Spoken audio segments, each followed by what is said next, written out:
चलो, तो है ना, देखो हम लोग बेसिकली ये समझ रहे हैं कि अगर ऑडिटर जो है वो क्या कर रहा है, ऑडिट रिपोर्ट उसने दे दी, फाइनेंशियल स्टेटमेंट और ऑडिट रिपोर्ट के बीच में अगर कोई इवेंट हुआ है,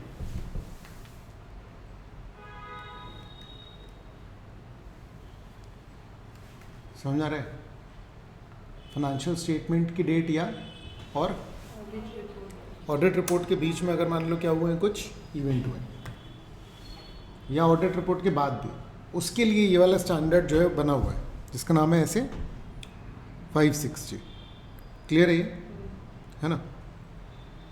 चलो, तो इसमें बोल रहा है वो facts that which become known to the auditor after the financial statements have been issued. ये बिल्कुल एंड वाली स्टेज है कि मैनेजमेंट ने इशू कर दी है, फाइनेंशियल स्टेटमेंट इशू कर चुके हैं ना, शेयर होल्डर्स को बांट चुकी है मैनेजमेंट, है ना। अब इन जनरल ऑडिटर की कोई ऑब्लिगेशन नहीं है, समझ में आ रहा है। एक बार फाइनेंशियल स्टेटमेंट इशू हो गए उसके बाद के लिए थोड़ी ना ऑडिटर किसी बात के लिए लायबल है, वो तो ऑब्वियस ही बात है, उसकी कोई जिम्मेदारी नहीं है। पर पॉइंट क्या है, ठीक है ना, कि अगर उसको कोई ऐसी इंफॉर्मेशन पता चली जिससे उसको लग रहा है कि अरे यार उसने रिपोर्ट गलत दे दी, ये बात तो उसको पहले पता लगती तो वो अलग रिपोर्ट देता। तो अगर कोई फैक्ट ऐसा इमर्ज हो रहा है, मतलब नया नहीं है ये, बस उसको पता बाद में चला है, समझ रहे, उसको पता चला कि अरे यार ये तो पहले ही पता लग जाना था मेरे को और रिपोर्ट ही चेंज करनी चाहिए थी मुझे, तो फिर अब क्या करेगा वो, मैनेजमेंट से डिस्कस करेगा और अगर ज़रूरत है और उसके हायर लेवल यानी TCWG अगर कुछ है तो वहाँ पर डिस्कस करेगा। ये क्लियर है ना। चेक करो फाइनेंशियल स्टेटमेंट्स में अमेंडमेंट, इतनी बड़ी बात है क्या कि फाइनेंशियल स्टेटमेंट्स उसको चेंज करने पड़ जाए। और मैनेजमेंट से पूछो कि हाँ भाई तुमको पता चली ये बात, अब तुम क्या करने वाले हो बताओ। अरे मैनेजमेंट का प्लान डिस्कस कर रहे हैं। अगर फाइनेंशियल स्टेटमेंट्स क्या करें, अमेंड, तो conduct necessary audit procedures on the amendment, है ना। Review steps taken by the management to inform stakeholders of the situation, मतलब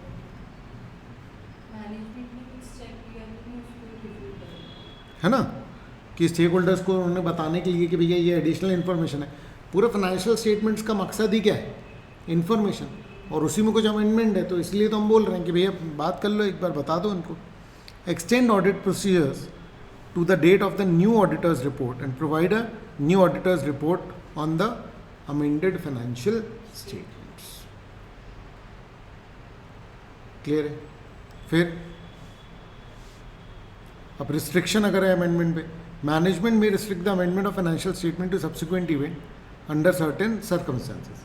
मैनेजमेंट रोक रहा है अमेंडमेंट, क्यों, क्योंकि हो सकता है लॉ में लिखा हो या कुछ भी हो, तो ऑडिटर के प्रोसीजर्स भी रिस्ट्रिक्ट हो सकते हैं। फिर तो अमेंडमेंट ही नहीं होगा तो फिर कहाँ से प्रोसीजर फिर वो कर पाएगा। तो ऑप्शन क्या है ऑडिटर के पास कि भैया वो ऑडिट रिपोर्ट अमेंड कर दे या तो नई रिपोर्ट दे दे, ठीक है ना। अब उसका जितना भी इम्पैक्ट आ रहा है कि भैया ये अमेंडमेंट नहीं हो पाने के कारण फाइनेंशियल स्टेटमेंट में इतना इतना फर्क दिख रहा है, ये बात पूरी की पूरी वो किस में इंक्लूड कर लेगा बेटा, रिपोर्ट में इंक्लूड कर लेगा। फिर इंक्लूजन इन न्यू और अमेंडेड ऑडिटर्स रिपोर्ट, तो एम्फेसिस ऑफ मैटर और other matter referring to a note explaining the reason for amending the financial statements and the earlier auditor's report. मतलब एक्चुअली में ना ये ऑडिट रिपोर्ट वाला matter है। Audit report को कैसे कैसे अपन लोग डिटेलिंग करते हैं, उसमें एक मैटर आता है एम्फेसिस ऑफ मैटर, कि आप जो है एम्फेसाइज कर सकते हो कोई बात जो कि ऑलरेडी फाइनेंशियल स्टेटमेंट्स में इंक्लूड है या नहीं भी है इंक्लूड, अदर मैटर है। क्लियर है।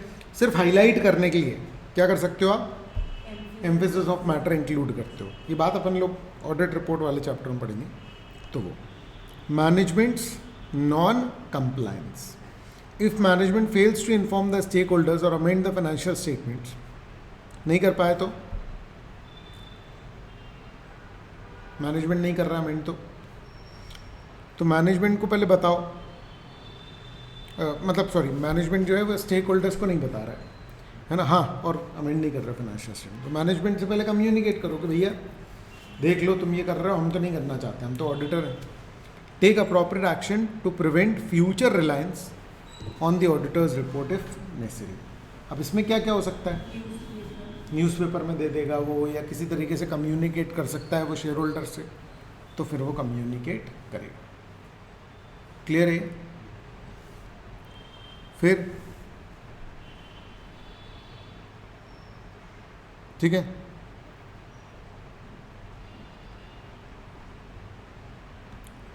देखो ये तुम्हारे मॉड्यूल में ही दिया हुआ है, overview of the auditor's responsibility regarding subsequent event between the date of financial statement and the date of the auditor's report.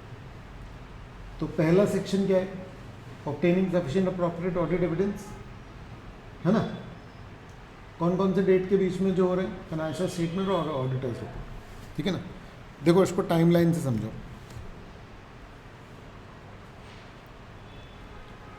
ये है 31 मार्च, ये कौन सी डेट है, फाइनेंशियल स्टेटमेंट्स की डेट. ये डेट है बोर्ड ऑफ डायरेक्टर्स अप्रूवल की. ये है ऑडिटर्स रिपोर्ट की साइन डेट, और ये है financial statement issued to shareholders, है ना.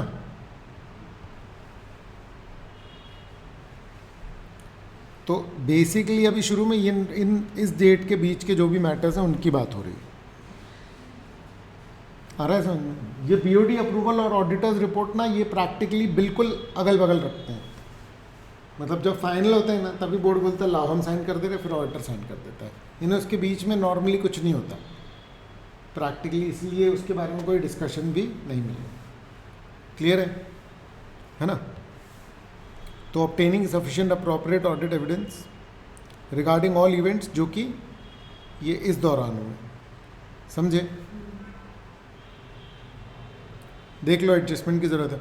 Evaluation of identified events, determine कि कोई सब्सिक्वेंट इवेंट ऐसा तो नहीं है जिसको इस दौरान के जो फाइनेंशियल स्टेटमेंट्स हैं उसमें अमेंडमेंट की ज़रूरत पड़ जाए. और रिटन रिप्रेजेंटेशन ले लो कि भैया आपने हमको सारा कुछ बता दिया है कि नहीं, कि इस दौरान जो भी कुछ हुआ आपने हमको बता दिया है या नहीं. इस दौरान समझ में आ रहा है. इस बात का क्या ले लो कि इस दौरान कुछ सब कुछ बता दिया आपने नहीं, उसका रिटन रिप्रेजेंटेशन ले लो. आ रहा है समझ में. क्लियर है. अब ऑडिटर रिपोर्ट के बाद पर before the date the financial statements are issued. आ रहा है समझ.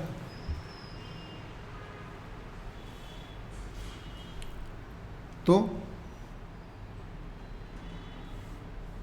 ठीक है ना. तो यहां पर क्या रिस्पॉन्सिबिलिटी है, वैसे तो कोई ऑब्लिगेशन नहीं होती भैया. देखो रिपोर्ट के बाद तो मुझे कुछ भी पता लगे उसकी कोई, हाँ क्या, अच्छा, रिपोर्ट के बाद की तो कोई ऑब्लिगेशन नहीं होती कोई इन्फॉर्मेशन की. पर एक्चुअली में अगर उसको कोई ऐसी इन्फॉर्मेशन मिल रही है जो कि उसको पहले ही पता लग जाती तो उसकी रिपोर्ट कुछ और होती, तो उस पर बात आ जाएगी. नहीं आ रहा समझ. रिपोर्ट के बाद अगर कोई इवेंट हुआ उससे उसका कोई लेना देना नहीं है, लेकिन इवेंट हो चुका था तुम्हें पता बाद में चला ऑडिटर को, तो फिर उसके लिए लेना देना है. समझ में आ रहा है. अब एक ऐसी बात पता चली ऑडिटर को जो कि पहले की है और वो ऑडिट रिपोर्ट को इम्पैक्ट कर देती, तो फिर ऑडिट ऑब्वियसली बात है, फिर ऑडिटर जो है वो उसमें आ जाएगा एक्शन में, कह रहे भाई ये तो इम्पोर्टेंट बात हो गई. फिर अगर मैनेजमेंट अमेंड कर देता है फाइनेंशियल स्टेटमेंट, है ना, तो आप क्या करो, उस अमेंडमेंट का ऑडिट कर लो, ऑडिट प्रोसीजर एक्सटेंड कर लो covering the date of the new audit report. लेकिन नए प्रोसीजर सिर्फ कहाँ तक सीमित होंगे, उस अमेंडमेंट पे. ये अपन लोगों ने लास्ट क्लास में किया था. Auditors action when management does not amend. If management does not amend the financial statements despite auditors belief, समझ आ रहा है? तो ओपिनियन मॉडिफाई कर दो, मैनेजमेंट को नोटिफाई कर दो, समझ में आ रहा है? ठीक है ना? अगर रिपोर्ट दे दी है तो, और एक्शन ले लो कि भैया फाइनेंशियल स्टेटमेंट पे कहीं यूज़र फिर भरोसा ना करें। ये क्लियर है?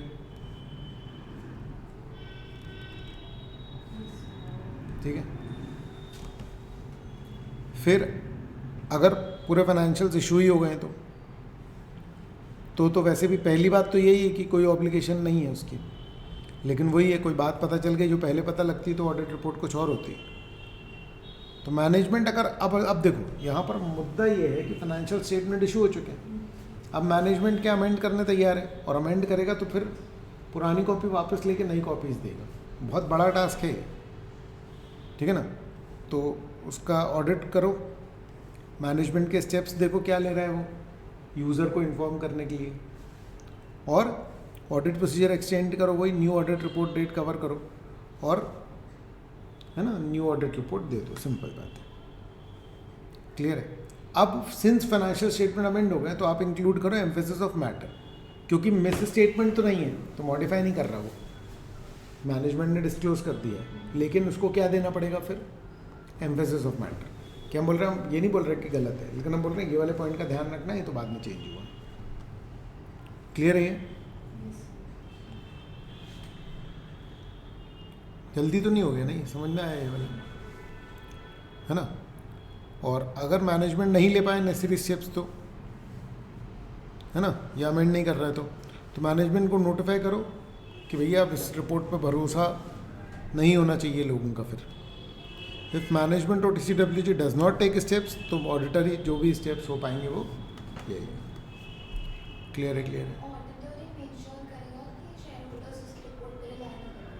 हाँ ठीक है।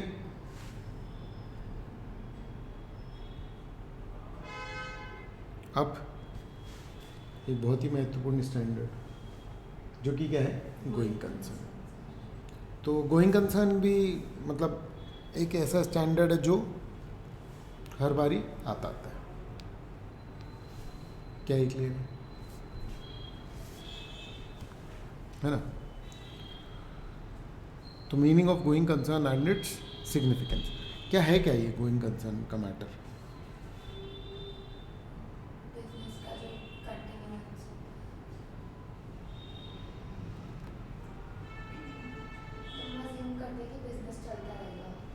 और इसीलिए फिक्स एसेट और करंट एसेट का बाइफरकेशन वगैरह होता है, समझना रहे? वो सारी चीज़ें इसी कारण से होती हैं। क्लियर है? गोइंग कंसर्न एक फंडामेंटल अकाउंटिंग अजम्पशन है, और ये हम अज्यूम करके चलते हैं कि भैया फ्यूचर तो है ही इसका। अच्छा, गोइंग कंसर्न गड़बड़ होता है तो अकाउंटिंग में क्या चेंज आता है? हर चीज़ NRV पे आ जाती है, नेट रियलाइजेबल वैल्यू। ये बहुत बड़ी बात है, मतलब पूरा सब कुछ बदल जाता है, मतलब फिर, है ना? Significance financial statements are prepared under the assumption of going concern unless management intends to liquidate the entity or cease operations. Okay.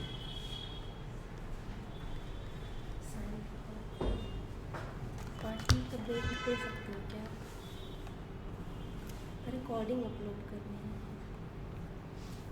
चल रही है अभी, एक सेकेंड।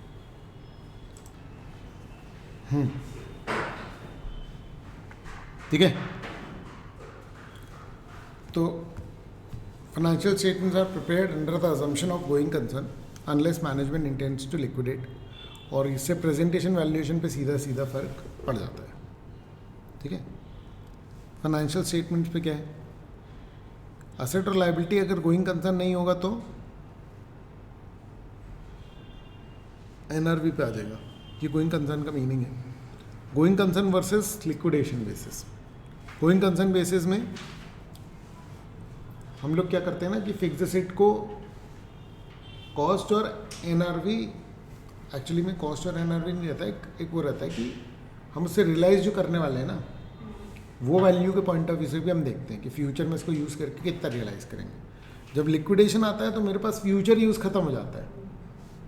समझ में आ रहा है? ये थोड़ा सा टेक्निकल है, अकाउंटिंग स्टैंडर्ड 28 के कॉन्सेप्ट पर बेस्ड है, इम्पेयरमेंट के। क्लियर है? लिक्विडेशन बेसिस में हम सबको एनआरवी पे लेकर के आ जाते हैं कि भाई बेचेंगे तो कितना मिलेगा, उतनी वैल्यू है इसकी, बस ज़्यादा भी हो सकती है। क्लियर है? फिर financial reporting implications, inventory valuation है ना, कम हो जाएगा, क्योंकि ऑब्वियसली बात है सडन बेचोगे तो कम प्राइस पे जाएगी इन्वेंट्री। ठीक है? फिर क्या बोल रहे हैं? Asset valuation, assets may need to be revalued based on prices they are likely to fetch upon liquidation.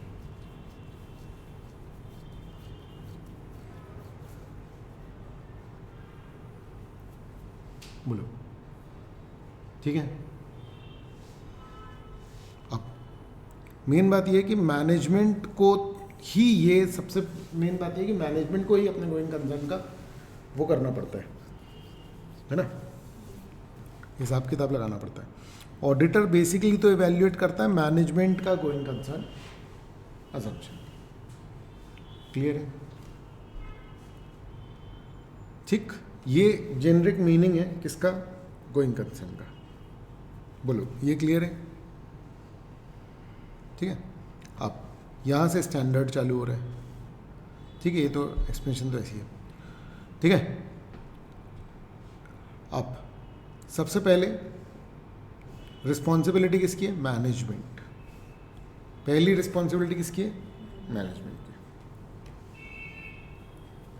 Factors influencing the assessment include the entity size, complexity.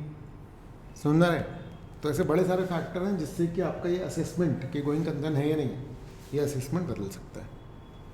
Responsibilities of the auditor, obtain sufficient appropriate audit evidence regarding management's use of going concern basis in the financial statement preparation.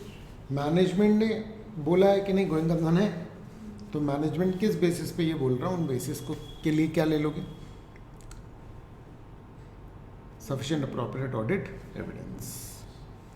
Conclude whether material uncertainty exists regarding the entity's ability to continue as a going concern. मतलब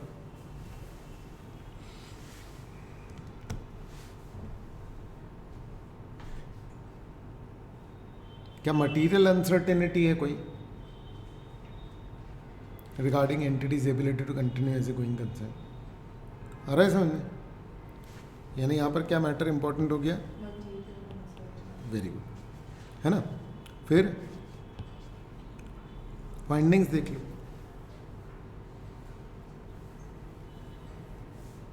तो जो भी findings होंगी उसको report करोगे आप। अब ऐसे 570 को लेकर के ऑडिटर के ऑब्जेक्टिव क्या है? सबसे पहली बात तो भाई सफिशिएंट अप्रोप्रिएट ऑडिट एविडेंस लो कि एंटिटी का गोइंग कंसर्न है या नहीं। किन स्थितियों में एंटिटी का गोइंग कंसर्न गड़बड़ हो सकता है? कोई बहुत एलिमेंट्री केस चल रहा है, एकदम कोर आइडिया पे ही चल रहा है केस, आ रहा है समझ? ठीक है ना? या तो फिर मेन स्ट्रैटम ही ख़त्म हो गया, सब स्ट्रैटम जो मेन जिसके बेस पर एंटिटी चल रही थी, आ रहा है समझ? ठीक है ना? व्यक्ति या कोई फॉर्मूला या कुछ भी, आ रहा है समझ? ठीक है ना? कोई पेटेंट था, जैसे ब्लैकबेरी था, तो ब्लैकबेरी के साथ क्या था पता है तुमको? ब्लैकबेरी के साथ जो आज के डेट में हम व्हाट्सएप चलाते हैं ना, समझ में रहे? तुम समझो कि ब्लैकबेरी के फोन्स का इंटरनल व्हाट्सएप चलता था। पहले एसएमएस थे लोगों के पास, जिसमें कि वो सिर्फ और सिर्फ क्या भेज सकते थे? टेक्स्ट, और वो भी लिमिट। ठीक है ना? और उसके बाद क्या था कि अगर आपको मल्टीमीडिया भेजना है,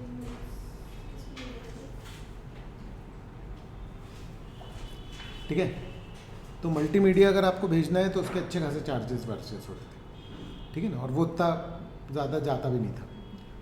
पर ब्लैकबेरी जो फ़ोन थे, आपको पता है ब्लैकबेरी फ़ोन आते थे, है ना? और वो आपको पता है कि वर्ल्ड के नंबर 1 फ़ोन्स थे, और जितने हाई क्लास बिजनेस क्लास थे सब ब्लैकबेरी यूज़ करते थे, एक मूवी बनी है उस पर, पता है? हाँ, तो उसमें होता था BBM। उसमें गेम्स भी अच्छे होते थे, पहले वो स्नेक वाले ही होते थे, नोकिया वगैरह, उसमें और गेम होते थे। नहीं वो तो ठीक है, लेकिन उसमें होता था, वो चलता पता क्यों था? BBM के कारण।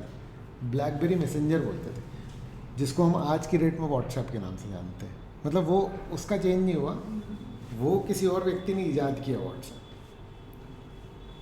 पर वो एक्चुअली में इन्वेंशन BBM की थी, वो ब्लैकबेरीज की थी। तो उन्होंने इसी चीज़ को अपना वो बना रखा था, कोर आइडिया, और इस चीज़ के कारण उनका फ़ोन बहुत बिकता था, क्योंकि लोग SMS में बस शेयर कर पाते थे, वो पिक्चर वीडियो कुछ भी शेयर कर पा रहे थे। ब्लैकबेरी टू ब्लैकबेरी, अरे समझ, कैरियर का यूज़ करके, वो दैट वाज ऑसम। मतलब वो एक बहुत बड़ा फीचर होता था। आप समझो ना कि तुम्हारे पास व्हाट्सएप नहीं है, बस मेरे पास है, क्योंकि मैंने महंगा वाला फ़ोन ले रखा है, लाइक दैट, ठीक है। तो फिर व्हाट्सएप जब आया तो उसने ख़त्म कर दिया BBM, क्योंकि उसने तो पूरा कॉन्सेप्ट अवेलेबल टू एवरीबडी कर दिया, ठीक है। चलो, obtain a audit evidence on the appropriateness of management's use of the going concern basis. Determine if a material uncertainty exists regarding events or conditions casting significant doubts on the entity's ability to continue as a going concern. समझे? Management के basis का ले लो, material uncertainty देख लो और findings को report करो, same बात है, ठीक है। क्लियर है? यही लिखा हुआ है इसमें अब,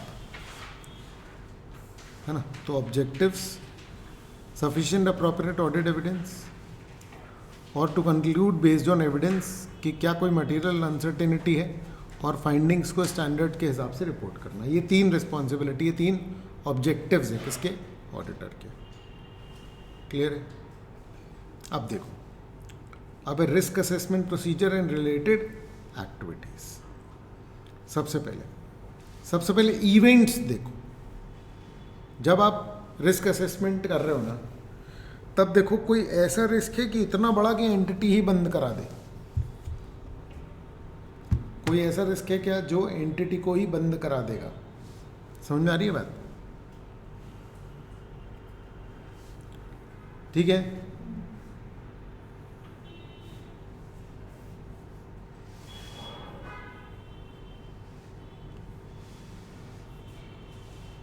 ठीक है, फिर क्या है? Preliminary assessment by management. The auditor has also evaluates whether management has conducted a preliminary assessment regarding the entity's ability to continue as a going concern. मतलब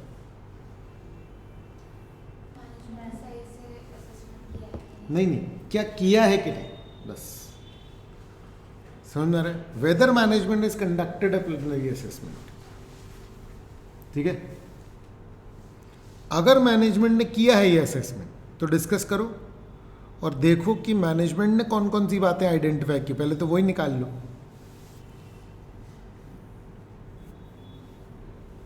आ रहा है समझ में?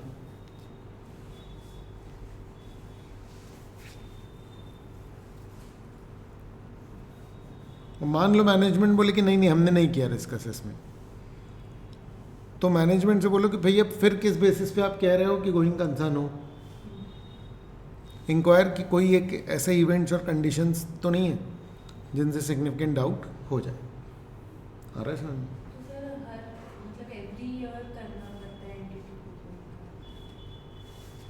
देखो क्या है ना, लोगों ने पैसे लगा रखे हैं, ठीक है, और एंटिटी जो डूब सकती है वो तो एक हफ्ते में डूब जाएगी। वो यूएस में नहीं थे सिग्नेचर बैंक और ये सर बताया था ना मैंने, कि 200 बिलियन के फंड थे उसके पास। समझ रहे? अब ये थोड़ा वैसा है, थोड़ा ड्रामेटिक है, मतलब इतने डिपॉजिट्स थे उसके पास,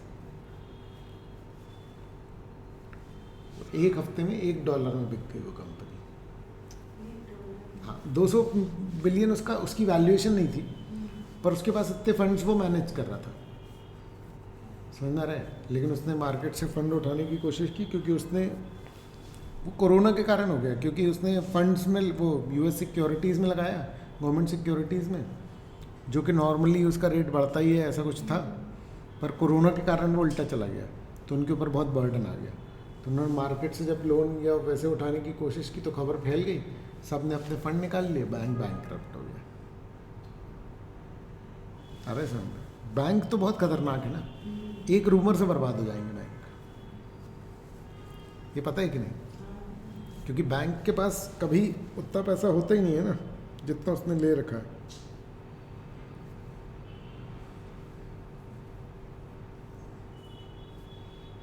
अरे ये समझ, तो तुम अपना पैसा मांगने जाओगे इमीडिएट, तो बैंक ने जिन लोगों को दे रखा वो भी उनसे इमीडिएट मांगेगा, वो दे नहीं पाएंगे, तो बैंक भी नहीं दे पाएगा आपको, तो बैंक बैंकरप्ट हो जाएगा। तो हमारा पैसा डूब जाएगा क्या? नहीं, 5 लाख तक का इंश्योरेंस होता है मैक्सिमम, पहले 1 लाख होता था, पता है ना ये वाली बात है तुम लोगों को। चलो, ऑनगोइंग विजिलेंस। अब ऑडिटर इस बात का ध्यान रखेगा कि इनके ऊपर कोई विजिलेंस एक्टिविटी तो नहीं चल रही जिसका रिजल्ट आया तो पता चला बंद ही हो जाए।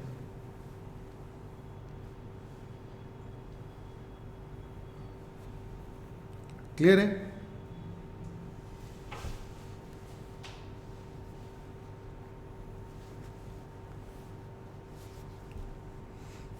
अब ये जो है ना बेटा, ये मोस्ट इंपॉर्टेंट है। देखो एक चीज समझना, जो आपका गोइंग कंसर्न का क्वेश्चन है वो प्रैक्टिकली सबसे ज़्यादा किस पर निर्भर कर रहा है? इन इवेंट्स पर। अगर इनमें से कोई इवेंट हुआ है तो ऑडिटर एक्चुअली इसको लेकर के एविडेंसेस मांगेगा प्रॉपर, अदरवाइज तो इन जनरल सब एंटिटी का रहता ही है ना गोइंग कंसर्न। आ रहा है समझ में? ठीक है ना भाई, पार्ले ये कोई भी तुम कंपनी देख लो भाई, चल रहा है बिजनेस तो ऑब्वियस ही बात है होगा ना उसका गोइंग कंसर्न। क्लियर है? लेकिन अगर इनमें से कोई भी वो हुआ है इवेंट, तो फिर क्या पॉसिबिलिटी है? तो फिर चेक करना पड़ेगा गोइंग कंसर्न। कुल मिलाकर इनमें से कुछ भी हुआ है तो फिर गोइंग कंसर्न प्रॉपरली चेक करना पड़ेगा। जैसे कि नेट लायबिलिटी और नेट करेंट पोजीशन नेगेटिव आ गई, मतलब नेट लायबिलिटी है, नेट एसेट नहीं है, नेट लायबिलिटी है, तो मतलब ये तो नेगेटिव नेटवर्थ हो गई। Fixed term borrowing, nearing maturity without realistic prospects for renewal और रिपेमेंट, मतलब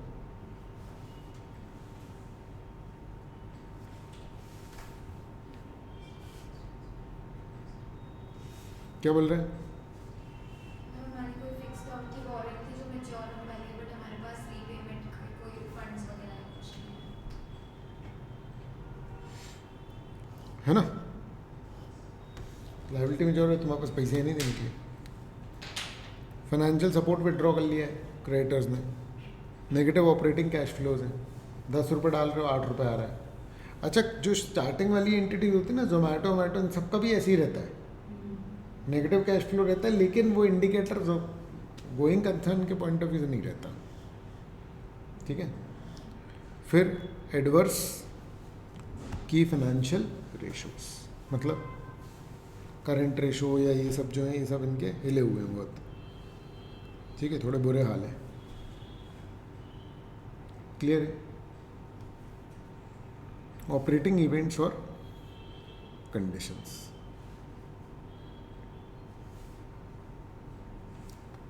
तो मैनेजमेंट के इंटेंशन है बंद करने के, की मैनेजमेंट की डेथ हो गई है, मेजर मार्केट की कस्टमर प्रिंसिपल सप्लायर निपट गए, तो क्या होगा?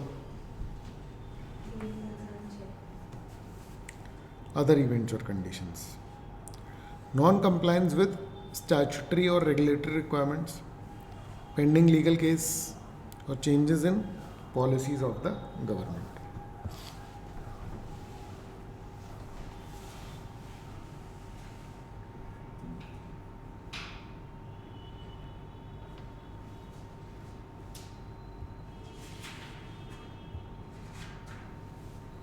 ठीक है?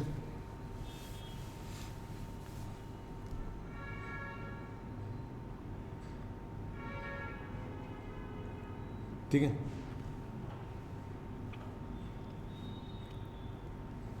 है ना। चलो अब मैनेजमेंट का असेसमेंट इवैल्यूएट करते हैं। इसमें ना ये ऑपरेटिंग और फाइनेंशियल एक एक बार आ चुका है एग्जाम में, ठीक है, पास में ही। चलो की evaluation by auditor. The auditor must assess management's evaluation of the entity's ability to continue as a going. Management का असेसमेंट चेक कर लो। फिर management assessment is crucial in determining the appropriateness of the going concern basis of accounting used in the financial statement preparation. तो management का assessment क्या है, crucial है, clear है, इंपॉर्टेंट है। मतलब auditor's responsibility, the auditor is not responsible for rectifying management's lack of analysis. समझ में आ रहा है, मैनेजमेंट का काम ठीक करने थोड़ी बैठा हूं भाई।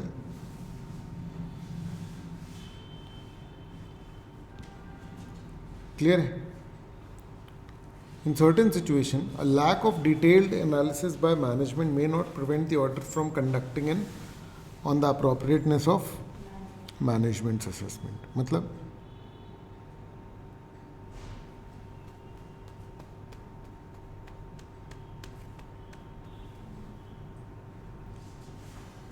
ऑडिटर की रिस्पॉन्सिबिलिटी है कि भैया तुम तो प्रॉपर चेक करो, उनने भले ही डिटेल्ड एनालिसिस ना किया। समझ में आ रहा है, तुम प्रॉपर चेक करो, उनने भले ही ना किया हो। क्लियर है। अब इवैल्यूएट करने के लिए क्या कंसिडर करूंगा मैं, फैक्टर्स कि भाई क्या प्रॉफिटेबल वेंचर है इनका कि नहीं है, समझ में आ रहा है, और इनको जब लोन वोन चाहिए तो मिल जाएगा या नहीं मिल जाएगा। ठीक है। The auditors evaluation may rely on other audit procedures if sufficient to assess management's use of the going concern basis of accounting। मतलब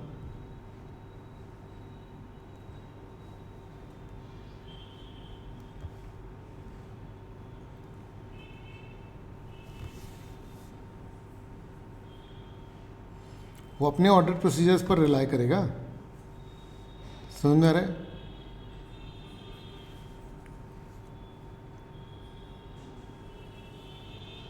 ठीक है, मतलब वो खुद प्रोसीजर करेगा और उसके बाद फिर वो कंक्लूड करेगा। ठीक है।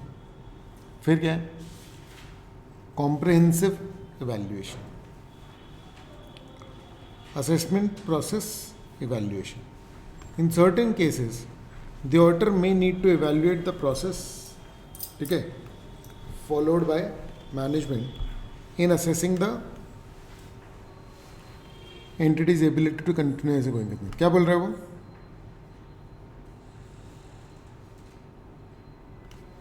सबसे पहले तो प्रोसेस पूछेगा कैसे तुमने किया है गोइंग कंसर्न का। समझ रहा है, बहुत ही हाइपोथेटिकल ना हो ना, आ रही है समझ में। फिर the auditor assesses the assumptions underlying to ensure their reasonableness and appropriateness. Assumptions देख लो, मतलब पहला अपन ने क्या देखा, प्रोसेस, फिर अजम्पशंस। अनरियलिस्टिक नहीं होने चाहिए ना। क्लियर है।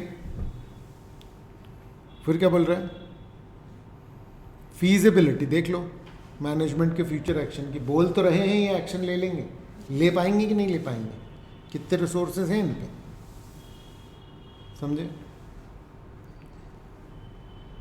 और the evaluation conducted by the auditor should cover the same period as used by the management, typically at least 12 months from the date of financial statements. मतलब अगले 12 महीने का हिसाब किताब देखते हो आप, ये नहीं कि 4 साल के बाद देखना ऐसा होगा वैसा होगा। ये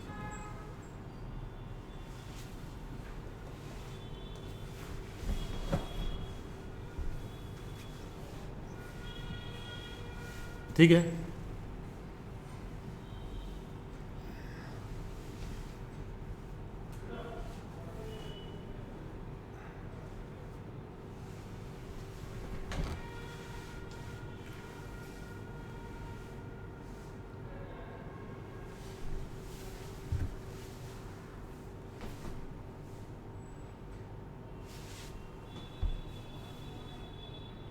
आ रहा है समझ?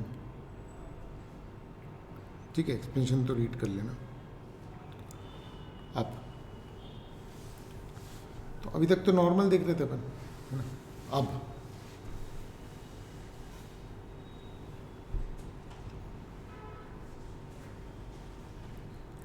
additional audit procedures when events or conditions are identified. When events conditions suggest significant doubt about the entity's ability to continue as a going concern, auditors must perform additional audit procedure to determine the existence of material uncertainty. मतलब event भी नहीं मिला तो फिर तो कोई बात ही नहीं है, लेकिन इवेंट मिल गया तो इवेंट को लेकर के मटेरियल अनसर्टेनिटी हम देखने वाले हैं। कि अब एक सबूत तो मिल गया, अब और देखते हैं, फिर कुछ और तो नहीं है कहीं। मेन प्रोसीजर्स क्या है? सबसे पहले तो मैनेजमेंट से असेसमेंट मांगो, ठीक है ना? अगर मैनेजमेंट ने नहीं किया तो मैनेजमेंट से बोलो कि करे।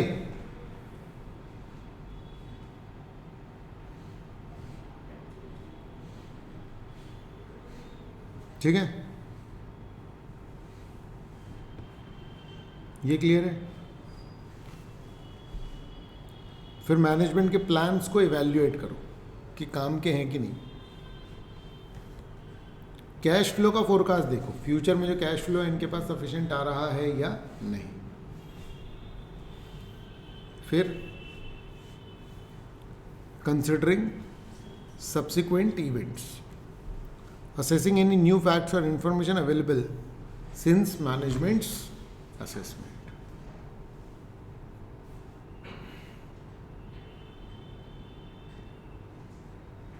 आ रहा है समझ में? क्या बोल रहे हैं? बात के जो इवेंट हुए उससे देख लो कि उससे कोई नई इंफॉर्मेशन तो नहीं मिल रही है।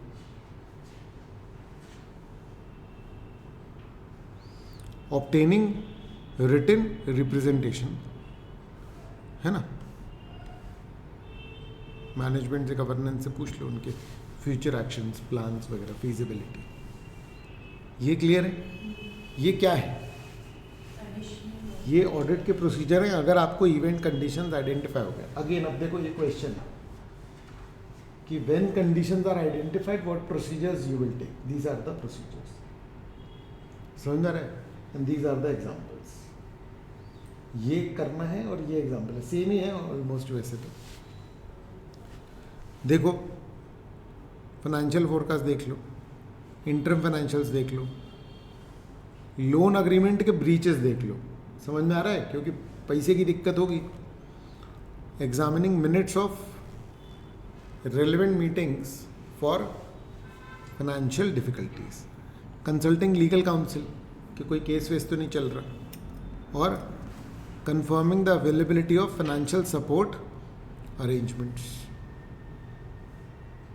evaluating plans to deal with unfilled customer orders। समझ में आ रहा है ना? कि कस्टमर के ऑर्डर नहीं फुलफिल कर पा रहे। Performing subsequent event procedures. ये जो टाइम चल रहा है ना अभी, ये सारी एंटिटीज के ऑडिट का ही टाइम चल रहा है। आ रहा है समझ? अब ये सबके वो आने चालू हो जाएंगे, मतलब रिपोर्ट आनी चालू हो जाएगी सबके फाइनेंशियल्स की। फिर confirming the terms of borrowing facilities, reviewing regulatory action reports, assessing support for planned asset disposals.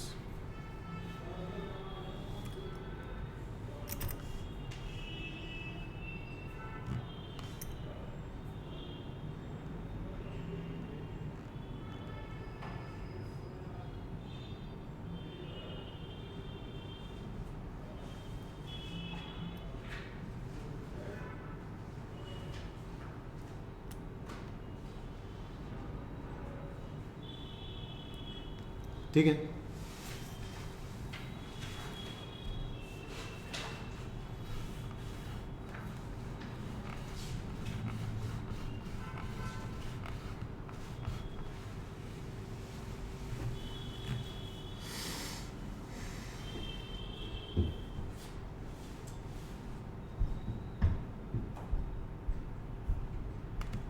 ठीक है। अब ऑडिटर्स कंक्लूजन, तो देखो, auditor must assess if sufficient appropriate audit evidence is available regarding the appropriateness, ठीक है ना। Conclusion क्या है कि भाई अगर उसको मिल गया कि हाँ भाई सफिशिएंट अप्रोप्रिएट ऑडिट एविडेंस है, किस चीज़ का, कि मैनेजमेंट का गोइंग कंसर्न जो है वो सही है। Conclusion on material uncertainty, based on the audit evidence the auditor decides if a material uncertainty exist. तो ये कंक्लूजन बन सकता है, समझ में आ रहा है क्या। एविडेंस के बेस पे अगर उसको लगा कि मटेरियल अनसर्टेनिटी, मतलब इवेंट था, इवेंट के बेस पे मटेरियल अनसर्टेनिटी ढूंढी और वो भी मिल गई, तो फिर तो पूरे फाइनेंशियल और वो सब कहानी मच जाएगी। मतलब मटेरियल अनसर्टेनिटी की डेफिनेशन भी बता रहे हैं, a material uncertainty exist if the potential impact and likelihood इतना है कि उसका डिस्क्लोजर रिक्वायर्ड है फाइनेंशियल्स में। मतलब इतना मटेरियल है कि यूज़र को बताना ज़रूरी है। क्लियर है।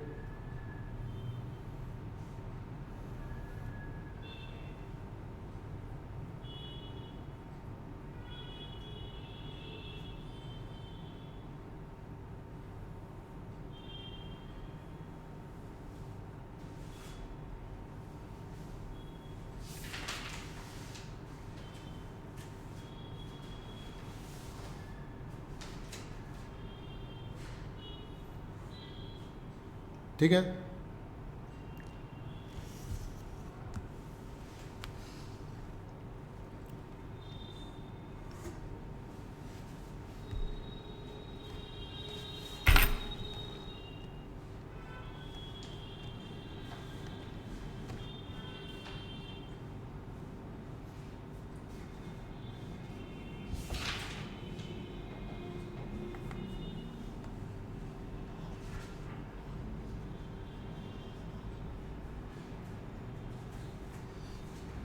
ठीक है।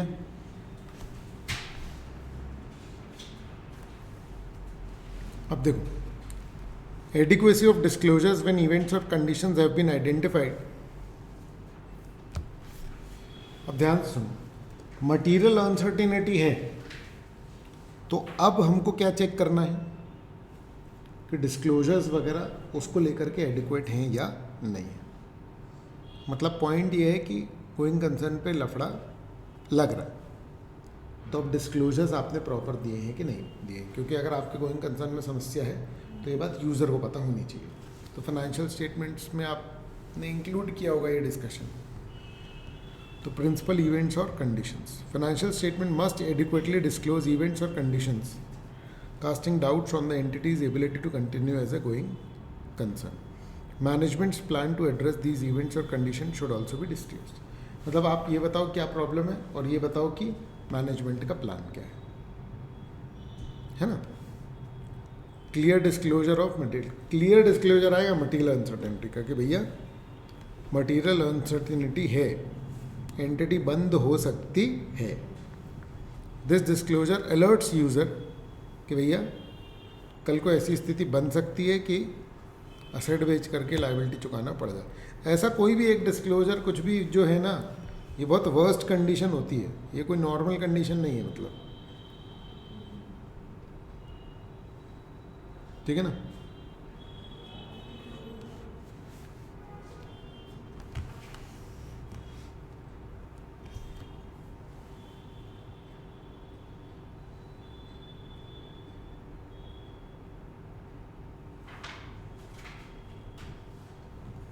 ठीक है, ठीक है। तो एक्सप्रेशन है, तो एडिक्वेसी ऑफ डिस्क्लोजर्स मतलब इवेंट्स हैं पर मटेरियल अनसर्टेनिटी नहीं। अब देख रहे हो ये अलग अलग सवाल, यहाँ आया नो मटेरियल अनसर्टेनिटी, यहाँ पर क्या था, है ना। तो अगर नहीं है मटेरियल अनसर्टेनिटी तब कैसा डिस्क्लोजर जाएगा। तो ऑडिटर शुड असेस कि डिस्क्लोजर दिए हैं इवेंट्स और कंडीशंस के बारे में दैट कुड पोटेंशियली, है ना, कि कल को अगर वो कर सकता है। ठीक है। फिर identification of events and conditions. Events और कंडीशन शुड बी आइडेंटिफाइड लिखने चाहिए कि कौन कौन से इवेंट्स हैं. Assessment of materiality. Despite the presence of events and condition, if the auditor determines that there is no material uncertainty, they evaluate whether the disclosures align with the requirements of the applicable FRF. मतलब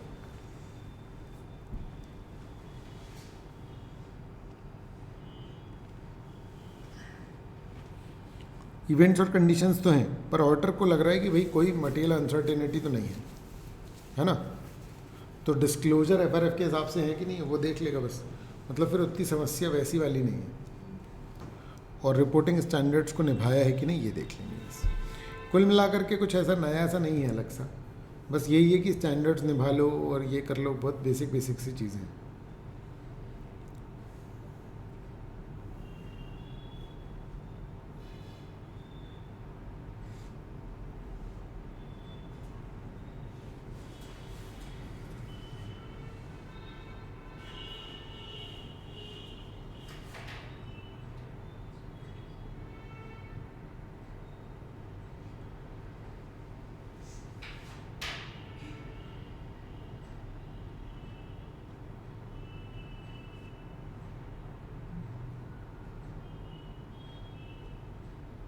ठीक है.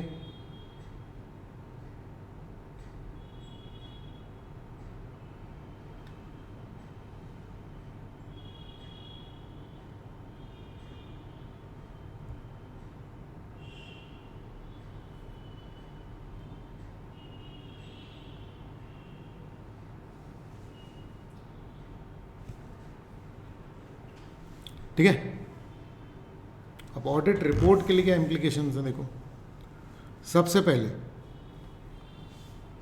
If management use of the going concern basis is deemed inappropriate, मतलब management ने बोला है going concern है जबकि auditor को लग रहा है कि नहीं है, तो सीधे सीधे वो लिख देगा इस बात को कि भैया इनका तो गोइंग कंसर्न ही नहीं. ये बहुत एक्सट्रीम केस है मतलब. ठीक है.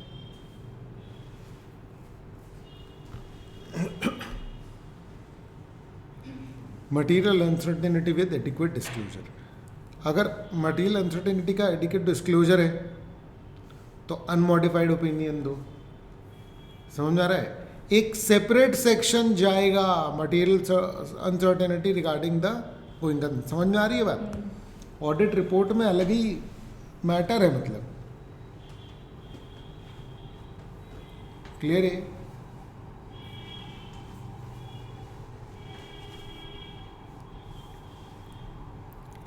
This section highlights the disclosed matter and states that although material uncertainty exists, auditor's opinion remain unmodified. देखो ऑडिटर तो ये बोल रहा है ना कि फाइनेंशियल स्टेटमेंट भाई गड़बड़ है या दिक्कत है, तो वो बता रहे हैं ना कि यहाँ दिक्कत है.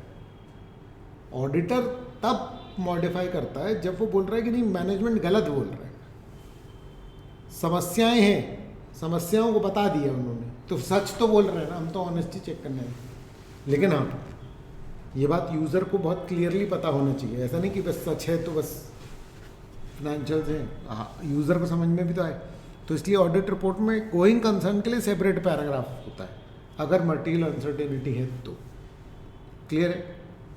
फिर मटीरियल अनसर्टेनिटी विद इनएडिक्वेट डिस्क्लोजर है ना. अगर पूरा डिस्क्लोजर नहीं किया है तो क्वालिफाइड ओपिनियन दे दूंगा मैं, है ना. The basis for qualified opinion section of the auditor's report states the existence of a material uncertainty regarding the entity's ability to continue as a going concern. मतलब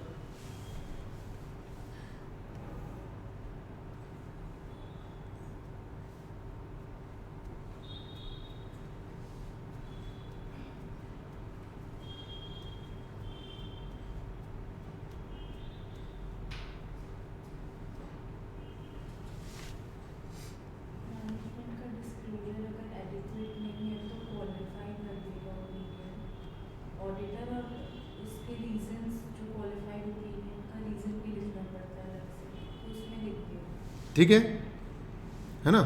ध्यान से समझो, एक अलग से पैराग्राफ भी आ रहा है गोइंग कंसर्न का, लेकिन अगर उन्होंने ढंग से नहीं दिखा रखा तो ये मॉडिफिकेशन वाली बात हो गई। देखो ऑडिट रिपोर्ट चैप्टर बाद में है, लेकिन उसकी बातें पूरी पहले ही हो जा रही हैं। क्लियर है?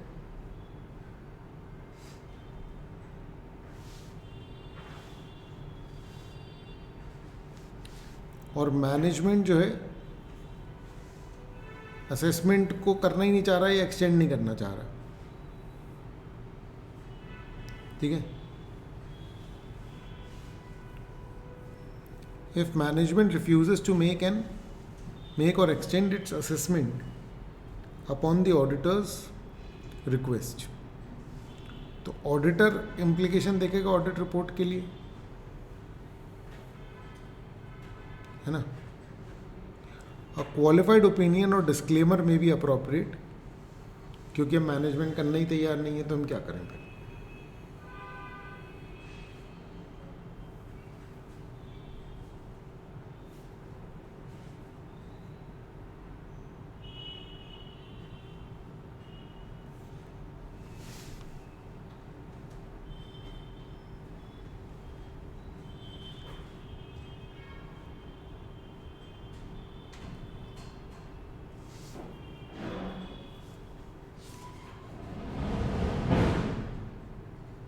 ठीक है?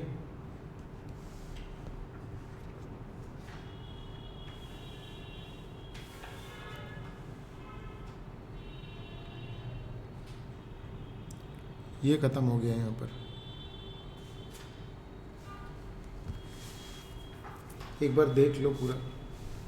एक्चुअली मैं येलो नोट चेंज कराने थे क्योंकि मैंने MCQs इंक्लूड कराए थे हर थोड़े उसके बैच के बाद, तो मुझे ऐसा लग रहा है कि नहीं, स्टैंडर्ड पहले कंप्लीट हो जाए फिर ही होगा तो ज़्यादा अच्छा होगा, ऐसा लग रहा है।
ठीक है?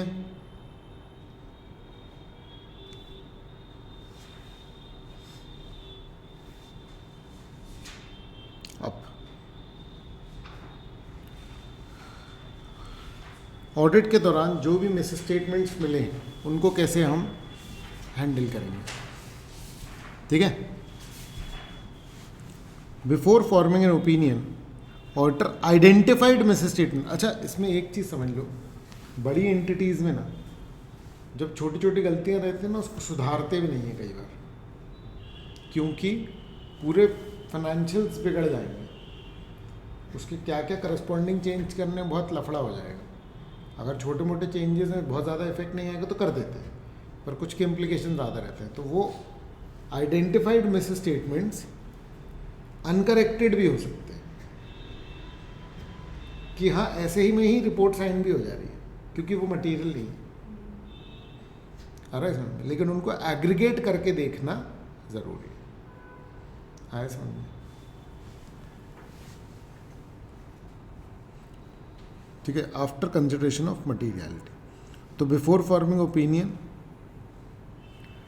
The auditor evaluates effect of identified misstatement on the audit and of the uncorrected misstatements on the financial statement after consideration of materiality. Uncorrected misstatements refer to those misstatements that the auditor has accumulated during the audit and that have not been corrected.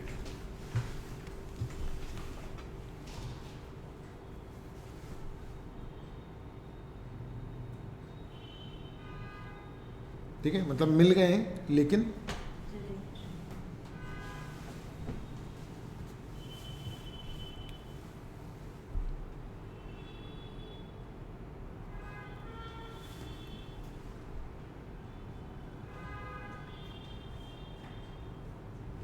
ठीक है, uncorrected misstatements ये है ना. अब evaluation of misstatements identified. ऐसे 450 focuses on the auditor's responsibility to evaluate the effect of identified misstatements on the audit and uncorrected misstatements on the financial statements. ठीक है, कि उस कितने ज़्यादा ना हो जाए ना. अनकरेक्टेड है, थोड़े थोड़े करके बहुत ज़्यादा हो गई तो दिक्कत फंस जाएगी.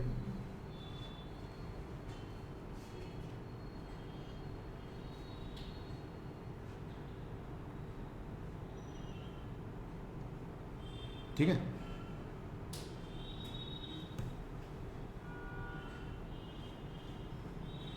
Objectives of auditor. इस स्टैंडर्ड को लेकर के ऑडिटर के क्या ऑब्जेक्टिव्स हैं? Effect of identified misstatements on the audit. Assess how identified impact the audit process. Audit process को कैसे अफेक्ट करेंगे और अनकरेक्टेड मिसस्टेटमेंट्स का फाइनेंशियल स्टेटमेंट पे कितना प्रभाव पड़ रहा है. मटीरियल नहीं होना चाहिए, बस यही बात है. क्लियर है?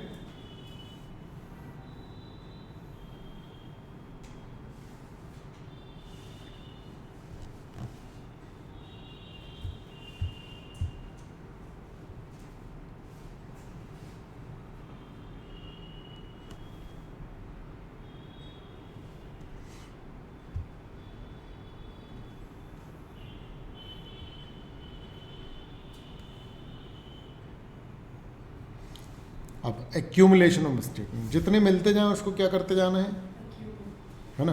The auditor accumulates misstatements identified during the year, during the audit, excluding those deemed trivial. Trivial मतलब, हाँ, ट्रिवियल मतलब इमटीरियल, बिल्कुल बेकार के. ठीक है, ट्रिवियल मतलब बहुत छोटे मोटे से, तुच्छ. समझ रहे? क्लियर है? Misstatements can result from inaccuracies in the data gathering और प्रोसेसिंग और ओमिशंस ऑफ अमाउंट और डिस्क्लोजर. मतलब वो तो मिसस्टेटमेंट है लेकिन वो बहुत छोटे मोटे से है तो उसको छोड़ सकते हो, बाकी को एक्यूमुलेट करना पड़ेगा. आ रहा है समझ में?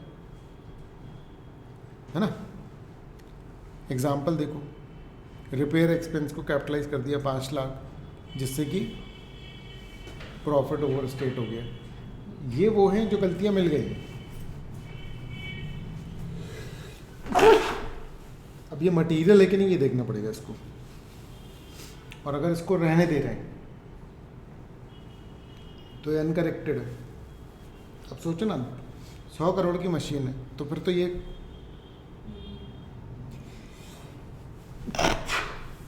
कुछ खास मैटर नहीं करेगा. This constitute a misstatement as it distorts the accuracy of financial statement. समझ में आ रहा है? कंसिडरेशन ऑफ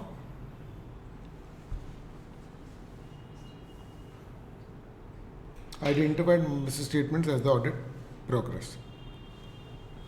तो देखो, audit strategy and plan revision. ध्यान से समझो, गलतियां मिलती जाएंगी तो मैं प्लान को अपने क्या करता जाऊंगा बेटा, revise. If identified miss statement suggest the presence of other material miss statement, तो मैं अपना क्या करूंगा, प्लान ही रिवाइज कर लूंगा.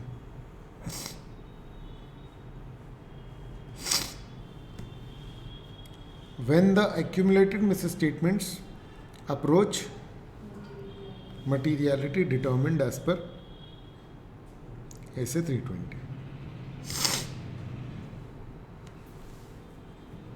समझ में आ रहा है भाई? थोड़े थोड़े मिस स्टेटमेंट्स तो एक्यूमुलेट करते हो, मटीरियलिटी के ऊपर निकल गए तो फिर बड़ी बात हो गई।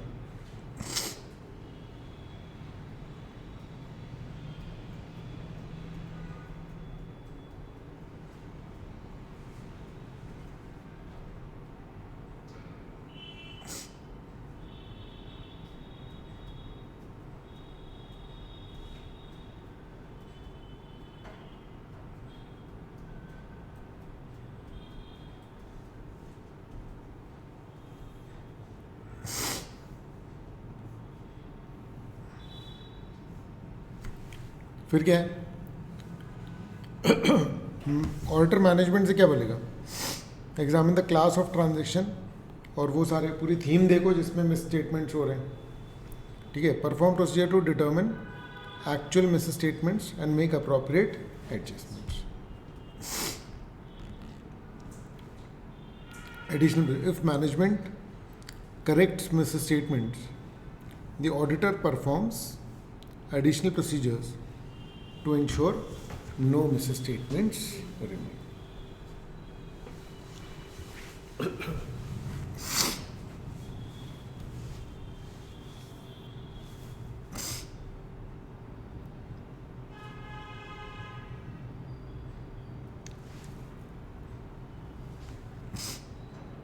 ठीक है?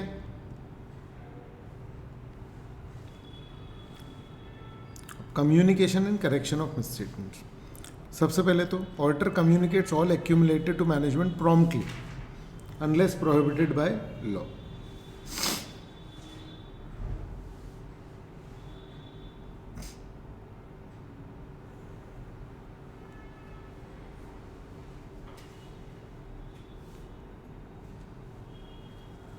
ठीक है, management is requested to correct the misstatements promptly.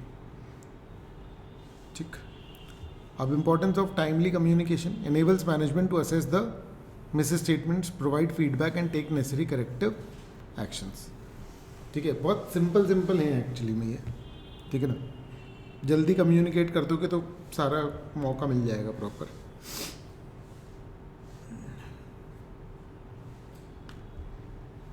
helps maintain accurate accounting records and reduces the risk of material misstatement in future financial statements.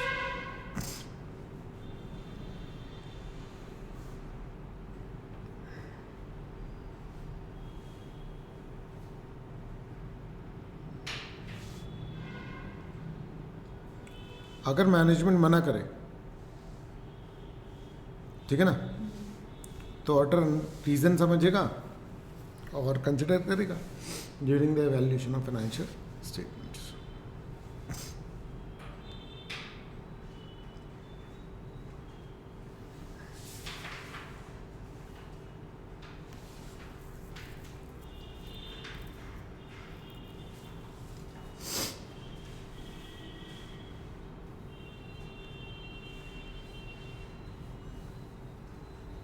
ठीक है,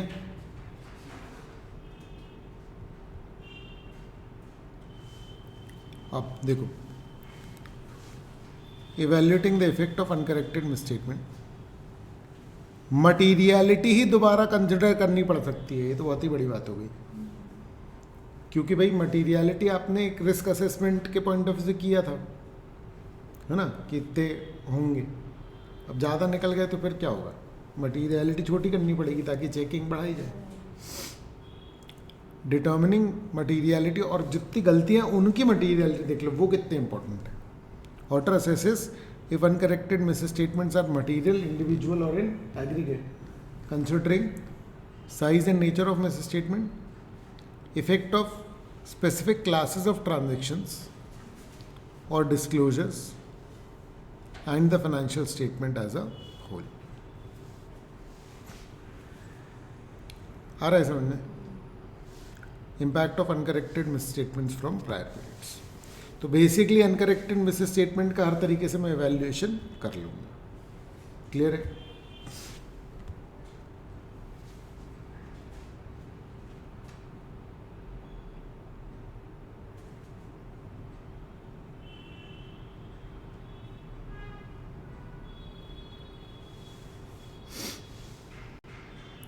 communication with TCWG. The auditor communicates with TCWG about uncorrected misstatements and their potential impact on the auditor's report.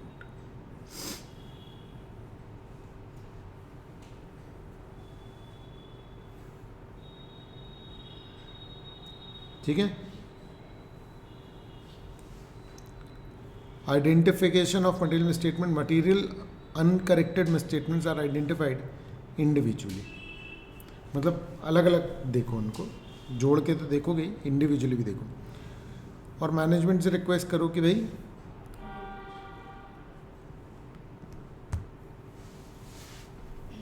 है ना कि उसको correct. ये actually में ना ये पता कैसा है कि TCWG को ये सब बताओ, ठीक है ना. कम्युनिकेट कब करना है, मतलब अगर उसका मटेरियल इम्पैक्ट है, और हमको ये भी बताना पड़ेगा कि हमने आइडेंटिफाई करी और मैनेजमेंट से रिक्वेस्ट भी करी बताने वो करेक्ट करने के लिए, ठीक है ना. लूप में रखते हैं कई बार तो TCWG को बड़ी बातों की. अरे सर मतलब कई बार ऐसा नहीं कि हम जवाब मांग रहे हैं, सिर्फ बता देते हैं कि भाई तुम भी पिक्चर में रहो, ऐसा वाला.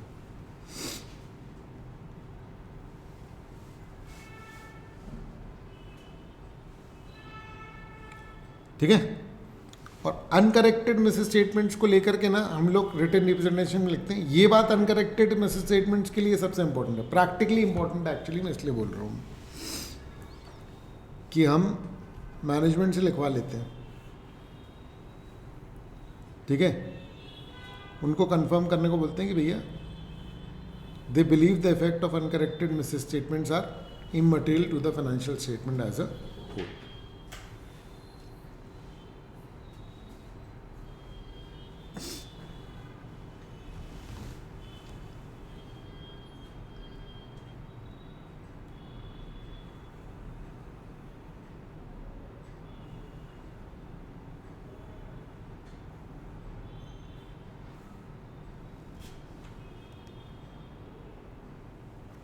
लास्ट होगा ये डॉक्यूमेंटेशन,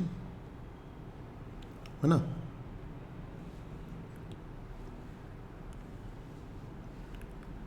तो threshold for considering misstatements as clearly trivial. Clearly trivial मतलब जो क्लियरली बहुत छोटे से. तो आप एक अमाउंट आइडेंटिफाई करके रखोगे कि भैया 2000 के नीचे के कोई मतलब नहीं है, गलतियाँ देखना ही नहीं है, क्योंकि वो मेरे लिए क्या है, क्लियरली ट्रिवियल. ट्रिवियल है मतलब, आ रहा है समझ में. तो ये जैसे मटीरियलिटी वो वाला थ्रेशोल्ड है ना कि इसके ऊपर के मटेरियल हो जाएगा, ये क्लियरली ट्रिवियल वो थ्रेशोल्ड है जिसके नीचे के कंसिडर करने ही नहीं. आ रहा है समझ में. जिसके नीचे को भूल जाओ, गलती है तो भी भूल जाओ, इतना छोटा सा है क्या ही होगा इससे. आया समझ में. All accumulated misstatements during the audit, है ना, and their correction status. Auditor's conclusion on the materiality of uncorrected misstatements individually or in aggregate, along with the basis for the conclusion.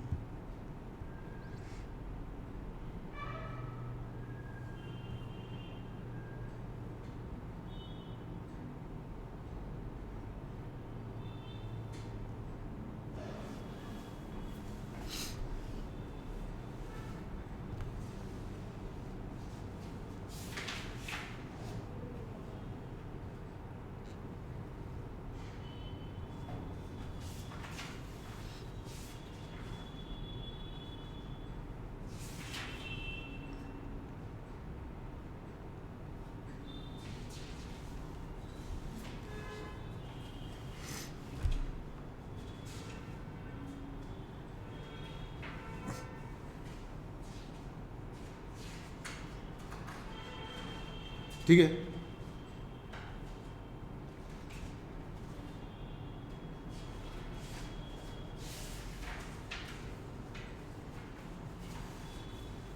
अब है रिटन रिप्रेजेंटेशंस, तो इसको अपन लोग, अच्छा कल जो है,